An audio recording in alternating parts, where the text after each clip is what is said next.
Welcome to Real Talk English. Ever wish you could just master the English people actually speak? You know, the stuff you hear on the street, not just from a book. Well, today we're doing a deep dive that's basically a shortcut.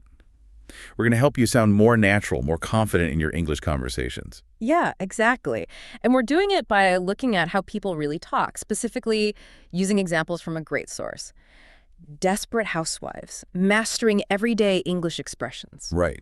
Because learning with TV shows and movies, it's way more fun than textbooks, honestly. Oh, totally. And you get to hear natural speech, like how friends actually joke around or how couples argue. Or neighbors gossiping, you hear phrases in real context, and you pick up cultural stuff too. Mm-hmm.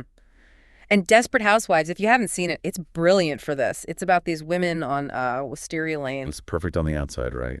Picket fences, nice houses. But underneath, oh boy, messy marriages, secrets, big emotions. It's funny, dramatic. And absolutely packed with casual, real-life English. That's the gold mine. Yeah. Yep. So our mission today, we're going to unpack 10 awesome everyday expressions from Season 1, Episode 3. And by the end, you'll know them and hopefully feel ready to actually use them.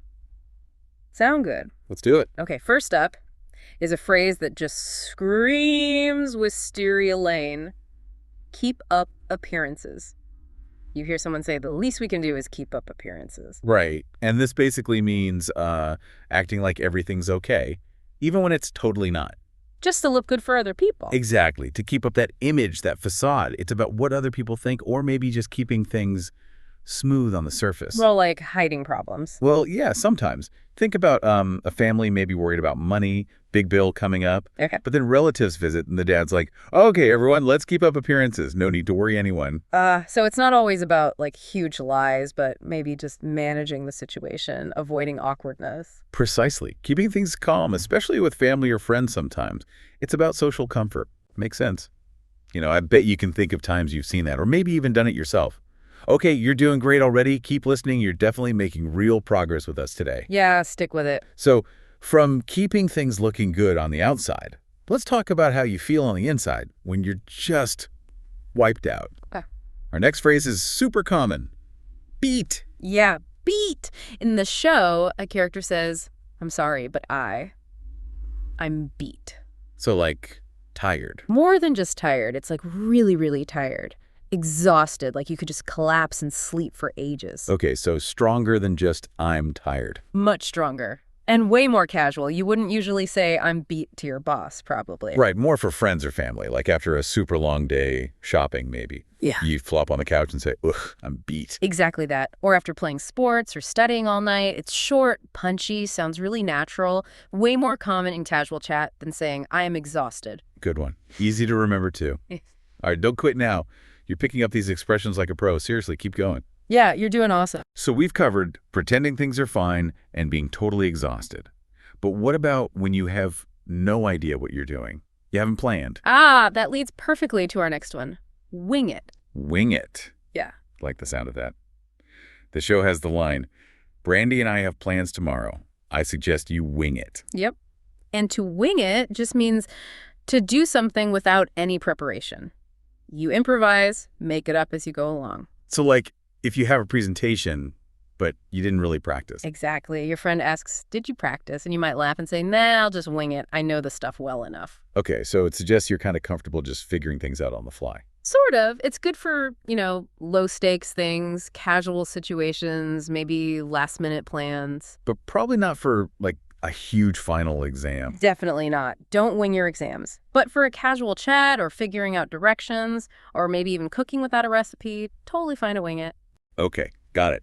Winging it.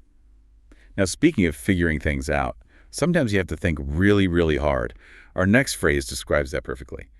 Rack one's brain. Rack one's brain. Yeah. It means to try incredibly hard to remember something or to solve a problem. It's like intense mental effort. The example from the show is great.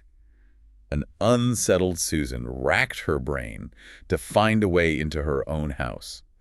You can just picture her, right? Locked out, desperately thinking. Exactly. It's that feeling when the answer is just out of reach or you're digging and digging in your mind. Like when you lose your keys or your phone. Perfect example. You'd say, I've been racking my brain trying to remember where I put my phone. I swear I left it on the table. And can you use this pretty much anytime? Casual, formal. Yeah, it's pretty versatile. It clearly communicates that you're putting in serious mental effort. Like your brain is literally being racked or searched. Cool. Rack my brain. I'll try to remember that one without racking my brain too hard. Give yourself a thumbs up. Seriously, you're doing amazing work absorbing all this today. Keep it up. Okay, from thinking hard, let's jump to a situation that's, well, a bit more exposed. Often kind of funny in shows like Desperate Housewives. The phrase is stark naked. Ah, yes. Stark naked. It means completely, totally naked, nothing on at all. So it's like naked, but more. Exactly. It adds emphasis. It makes it stronger, maybe more surprising or shocking. The line is, I locked myself out of my house stark naked. Which is, peak vulnerability. And probably pretty funny for the audience, maybe less so for the character. That word stark really paints a picture. It does. It means completely. Absolutely. Yeah. So stark naked is just utterly nude. And you probably wouldn't just drop this into any conversation, right? Oh, definitely not. It's very direct, quite informal. You'd only use it with people you know really well, close friends, family maybe. Never in a formal setting. Makes sense. Could be used for funny stories, though. For sure. Like maybe a silly story. My toddler ran outside stark naked trying to catch the dog. We were laughing so hard. It often has that humorous, slightly shocking element. Okay, stark naked. Got it. Use with caution. All right, moving from physical exposure to emotional tension, our next phrase describes someone who seems really stressed or easily upset. Wound tight. Wound tight. Yeah, this is a great one. It means someone is very tense, anxious, maybe irritable, like a spring coiled up really tightly, ready to snap. The show has the line, they've always been wound tight, but I've never seen them like that. So it suggests it can be like a personality trait or just how someone is in a specific situation. It can be both, really. Yeah. You can describe someone's general personality as wound tight if they're always stressed, or you can say someone seems wound tight today because they're under pressure. So like if someone gets annoyed really easily. Yeah, exactly. You might say, my boss is so wound tight this week with the deadline coming up, everyone's trying to stay out of his way. It paints a really clear picture of that kind of tense energy. Useful. Very useful for talking about moods and personalities, especially under stress. Almost there with the expressions. Stick with us. You're about to have a whole new set of awesome phrases in your toolkit. Keep going. Okay, we've talked about different states of being. Now, let's think about starting conversations, especially when things feel a bit awkward. The next one is super practical.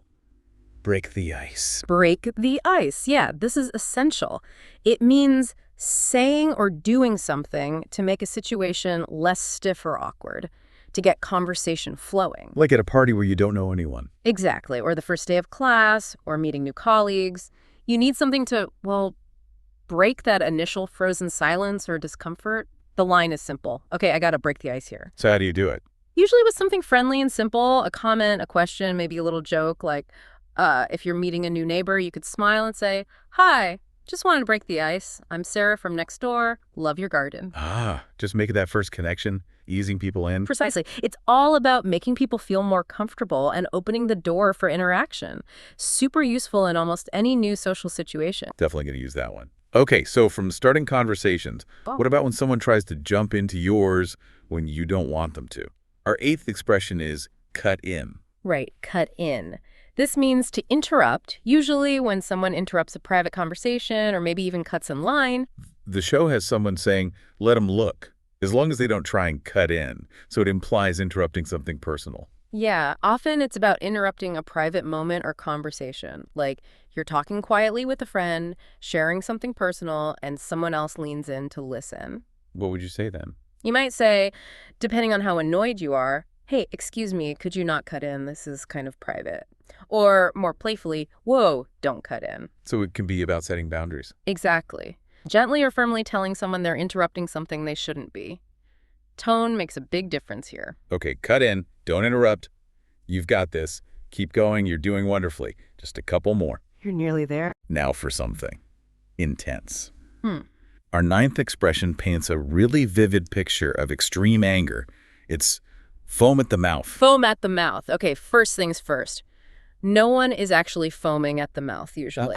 Okay, good to know. So what does it mean? The show uses it like, I did everything but foam at the mouth. It means to be incredibly visibly angry. Like, so mad you can barely control yourself, but it's almost always used as an exaggeration. An exaggeration. Yeah. So not like truly terrifying anger. Generally not. It's more often used to describe someone overreacting, getting furiously angry about something, maybe in a slightly comical or over-the-top way. Okay, so if your friend gets super mad because their team lost the game. Yeah, you might say, wow, he was practically foaming at the mouth when they missed that goal. It emphasizes the intensity of the anger, often with a hint of humor about the overreaction. Gotcha. Like, my dad foamed at the mouth when he saw the dent in the car, but then he calmed down. Exactly. And fun fact here, this phrase actually did originally describe animals, like dogs with rabies. Yeah. But people started using it metaphorically for humans who were just extremely angry. So don't worry, when you use it, people will know you mean really, really mad, not actual foam. Okay, good clarification. Yeah. Foam at the mouth, extreme, exaggerated anger. And finally, our 10th expression.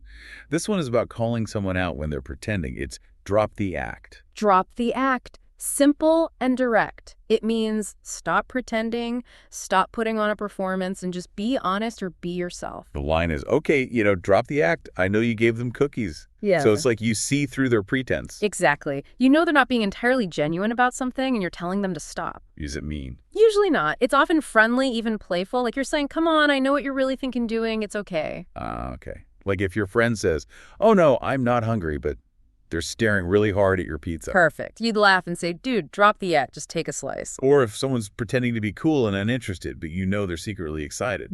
Yep. Okay, you can drop the act. I know you're thrilled about the concert tickets. It's a nudge towards honesty, usually in a lighthearted way. Drop the act. Love it. All right. Wow. We've covered a lot. 10 really great expressions. So now let's make sure you feel comfortable actually saying them. Time for a little practice. Yeah, let's try using 3 of them. Don't worry about perfection. Just focus on sounding natural. Repeat after me for beat. Try to sound really tired. After cleaning my room all day, I'm beat. Good. Now, think about the last time you were super tired. Finish this. I was beat after maybe. I was beat after that long flight. Your turn. Nice one. See, you're getting the feel for it. It's just about using it. Okay, next up. Break the ice. Remember, this is for making things less awkward. Say this. At the party, I asked about her favorite book to break the ice. All right. Now, imagine you just moved in and you see your new neighbor. How could you start a chat? Maybe try saying, hi, I thought I'd break the ice. Do you like gardening? Give it a go. Fantastic. That sounded really natural. That's exactly how you'd use it. Last one for practice. Drop the act. Calling out that friendly pretense. Say, you're not bored. Drop the act and join the game. Good. Now think of a time maybe your sibling or friend was pretending. How would you tell them? Try saying something like, my sister said she didn't want the last cookie, but I told her to drop the act. Your turn. Excellent. You're really mastering these. That practice makes a huge difference, doesn't it? It really does. Okay, what an amazing deep dive today. Just think about all the phrases we unpacked. Keep up appearances, beat, wing it, wreck one's brain, stark naked. Wound tight, break the ice, cut in, foam at the mouth, and drop the act. 10 solid additions to your English vocabulary. Absolutely. So now for the fun part, your challenge. Yep. We want you to try using, say, 3 to 5 of these expressions in your actual conversations this week. Yeah. Don't be shy. Maybe tell a friend you're beat after work or school. Or maybe you'll have a chance to break the ice with someone new. Or playfully tell someone to drop the act. You can totally do this. Remember, practice is everything. The more you use them, the more natural they'll become part of your own speech. Definitely. And hey, let us know how it goes. Yeah, please do. Comment below and tell us which phrases you tried and how it felt. We'd love to hear your experiences. We really would. And of course, if you found this helpful, please give us a like, subscribe so you don't miss our next deep dive. Where we'll explore more fun English tips from shows you love. Thanks so much for joining us today. Keep practicing, and we'll catch you next time on Real Talk English. Bye, everyone.